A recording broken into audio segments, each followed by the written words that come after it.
Assalamualaikum warahmatullahi wabarakatuh. Sejarah kebudayaan Islam Daulah Utsmani. Daulah Utsmani merupakan kerajaan Islam yang beribu kota di Istanbul, Turki, termasuk satu di antara 3 kerajaan besar di dunia pasca runtuhnya Daulah Abbasiyah di Baghdad. 2 di antaranya adalah Daulah Mughal dan Daulah Syafawi. Turki Utsmani pernah berjaya menempatkan diri sebagai kerajaan adidaya karena bisa menaklukkan Bizantium pada tahun 1453 Masehi. Alur pembahasan: 1. Perkembangan Daulah Utsmani. 2. Strategi dan kebijakan pemerintah. 3. Kemajuan peradaban. 4. Kemunduran Daulah Utsmani. Perkembangan Daulah Utsmani. Daulah Utsmani berasal dari salah satu suku di Turki Barat, yaitu suku Kai. Sewaktu Mongol melakukan agresi militer di bawah kepemimpinan Genghis Khan ke wilayah Turkistan yang didiami suku Kai, merasa terancam. Sebagai pemimpin suku Kai, akhirnya Sulaiman Shah meminta perlindungan dari penguasa Transoksania bernama Jalmakhshidi bin Khawarizmi. Namun pada akhirnya Transoksania berhasil dikuasai oleh tentara Mongol. Setelah gagal meminta perlindungan dari Transoksania, suku Kai di bawah kepemimpinan Sulaiman Shah memimpin anggotanya untuk pergi ke Kurdistan dan ke Azerbaijan. Namun dalam usahanya memasuki wilayah Syam, terhalang oleh bentangan sungai yang luas. Pada saat menyeberangi sungai Efrat, datang banjir hingga terbawa arus dan akhirnya meninggal dunia. Sulaiman Shah meninggalkan 4 orang putra, yakni Sangkortakin, Toktai, Ertugrul, dan Dundar. Pasca meninggalnya Sulaiman Shah, kelompok besar suku terbagi menjadi 2. Satu kelompok menginginkan kembali ke daerah asal, dan satu kelompok lainnya melanjutkan ekspedisi ke wilayah Asia kecil bersama Ertugrul dan Dundar. Dalam perjalanan, Ertugrul, putra ketiga dari Sulaiman Shah, diangkat sebagai pemimpin baru hingga akhirnya mereka menetap di Anatolia, Asia kecil. Ketika itu, wilayah Anatolia atau Asia kecil berada di bawah kekuasaan kerajaan Bani Seljuk Rum. Sewaktu Seljuk di bawah pemimpin Sultan Alauddin I berperang melawan Kekaisaran Bizantium Romawi Timur, maka Ertugrul dan kelompoknya membantu Sultan Alauddin I dari Bani Seljuk hingga mencapai kemenangan. Atas bantuannya ini, Alauddin I sangat berterima kasih dan memberi hadiah pada Ertugrul dan kelompoknya berupa daerah pegunungan Armenia dan lembah Sungai Saguta di sepanjang Sungai Sakarya. Pada tahun 1288 Masehi, Ertugrul meninggal dunia. Oleh Alauddin I diangkatlah putranya yang bernama Utsman sebagai penggantinya. Karena kesetiaannya, Alauddin I memberi gelar Bey pada Utsman dan diberikan daerah yang lebih luas serta dapat memakai mata uang sendiri. Bahkan namanya juga disebut dalam setiap khutbah Jumat. Pada tahun 1299 Masehi, Ghazan Khan dari Kekaisaran Mongol menyerang Seljuk Rum, tetapi serangan itu bisa digagalkan oleh Utsman. Tak berapa lama dari peristiwa itu, Sultan Alauddin I meninggal dunia. Sementara Sultan Alauddin I tidak memiliki putra yang pantas menggantikan kedudukannya. Peristiwa ini dimanfaatkan oleh Utsman untuk menyatakan diri sebagai Padishah Al-Utsmaniyah, raja keluarga Utsman, yang juga mendapat dukungan penuh dari rakyat. Dengan demikian berdirilah kerajaan Utsmani dan beribu kota kerajaan Utsmani pertama di Quraisyan, Iskishiyar. Strategi dan kebijakan pemerintah. Sultan Utsman disebut dengan Utsman I. Dia adalah pendiri Daulah Utsmani yang mencanangkan kerajaan dibangun atas sendi-sendi persatuan suku Turki. Utsman adalah seorang yang sangat pemberani, mukhlis, dan adil serta bijaksana. Utsman membangun tentara yang berjuang tanpa pamrih, semua atas dasar karena Allah. Para pejuang tersebut sering disebut dengan Al-Ghazi, yang terdiri dari Ikhwan Persaudaraan Tarekat Baktashi. Sultan Orkan menggantikan kedudukan ayahandanya.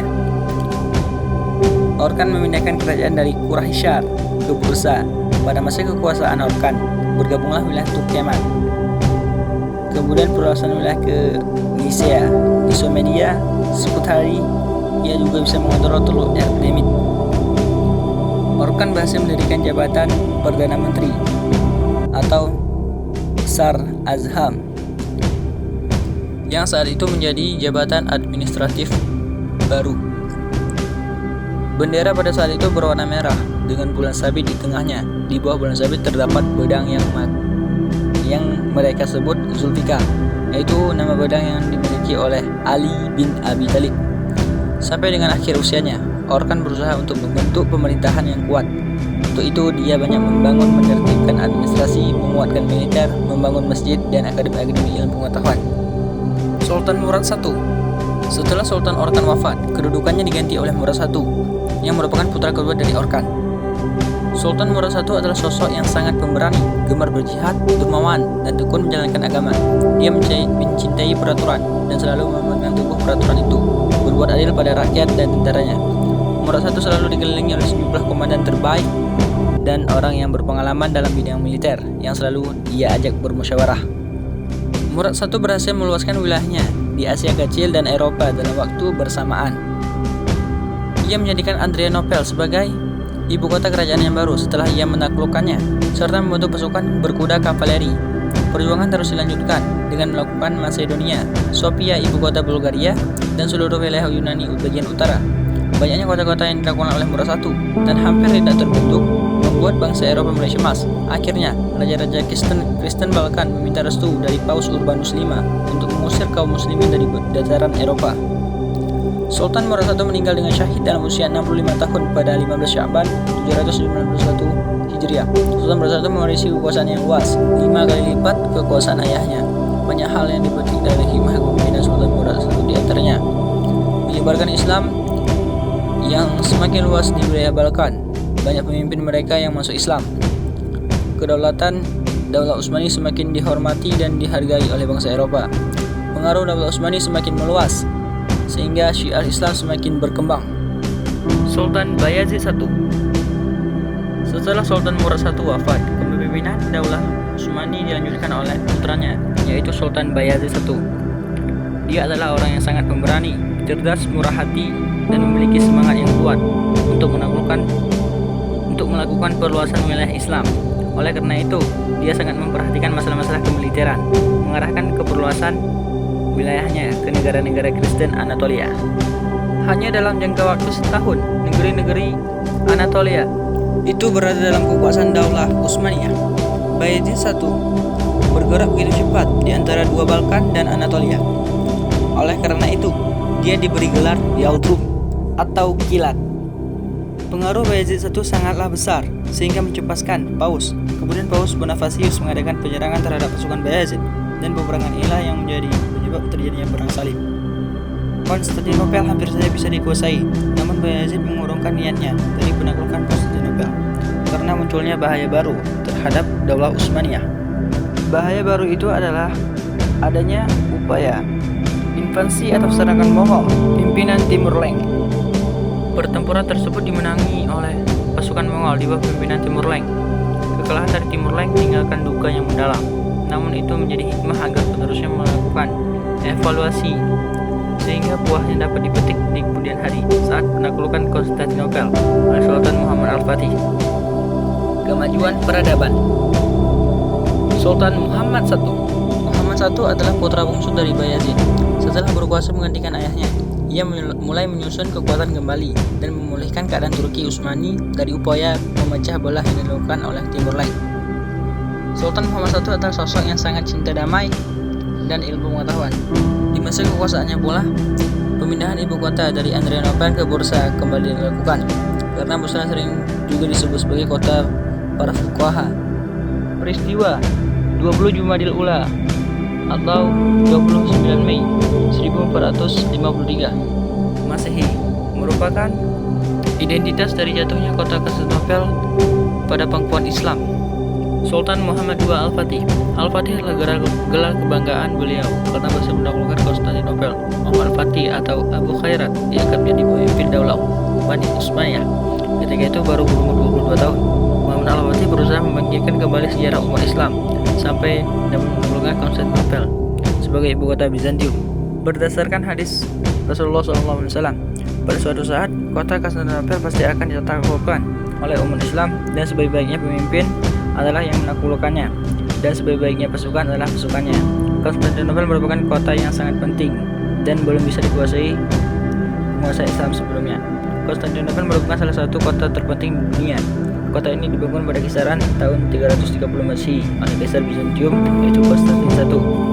Memiliki letak yang sangat strategis sehingga dikatakan, andai kata dunia ini sebagai kerajaan, maka Konstantinopel akan cocok untuk menjadi ibu kota kerajaan tersebut.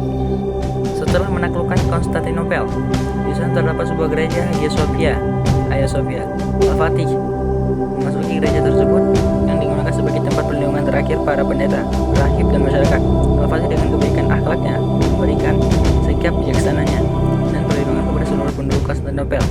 Setelah salib-salib, berhala, dan gambar-gambar diturunkan, Hagia Sophia dibersihkan dan kemudian dijadikan masjid bagi umat Islam. Akhirnya kota Konstantinopel dijadikan sebagai ibu kota kerajaan Turki Utsmani dan namanya diganti menjadi Istanbul atau kota Islam yang kemudian dikenal dengan nama Istanbul.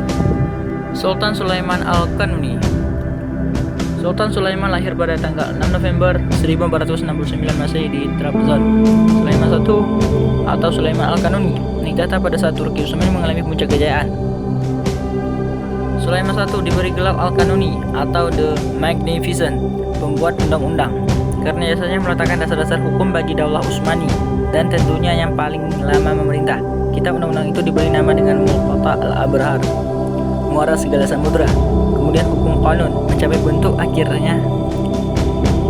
Undang-undang tersebut dikenal dengan Kanun Utsmani. Undang-undang tersebut diterapkan selama lebih dari 300 tahun. Sultan Sulaiman Al-Qanuni juga melakukan pembangunan yang sangat fenomenal. Pembangunan Masjid Sulaiman, 81 masjid jami, 52 masjid kecil, 55 madrasah, 7 asrama pelajar, 5 buah takiyah, dan 7 jembatan, 33 istana, 18 pesanggerahan, 5 museum, dan 33 pemandian umum. Dalam sebuah dokumen yang dibuat pada tahun 1526 terdapat 40 kelompok seniman dengan lebih dari 600 anggota seniman yang bekerja di sana, meliputi pelukis, penjilid buku, penjahit,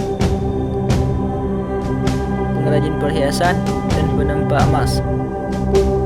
Istanbul menjadi pusat kesenian visual, musik, penulisan, serta filsafat. Inilah periode yang paling kreatif dalam sejarah Daulah Utsmani. Kemunduran Daulah Utsmani. Mundurnya Daulah Utsmani disebabkan oleh beberapa faktor. Di antaranya faktor karena lemahnya penguasa Daulah Utsmani dan lemahnya sistem pemerintahan, dan serta dipengaruhi oleh pasukan Iski Syariah terhadap kekacauan yang timbul pada saat itu. Hal-hal tersebut pula ditopang oleh gerakan oposisi sekuler. Selain serangan dari konspirasi dari pihak luar, Daulah Utsmani juga mendapat perlawanan dari organisasi sekuler dan nasionalis dalam negeri. Dalam perjuangannya, mereka banyak dibantu oleh pihak barat untuk mewujudkan cita-citanya. Puncaknya terjadi pada tahun 1909 Masehi dengan dalih gerakan mogok massal. Organisasi Persatuan dan Kesatuan berhasil memasuki Istanbul, menyingkirkan Sultan Abdul Hamid II dan melucutinya dari pemerintahannya dan keagamaan. Setelah itu hanya tinggal simbol-simbol Daulah Utsmani. Lalu berdirilah Republik Turki yang pada tahun 1909 Masehi dan dideklarasi pada tahun 1924.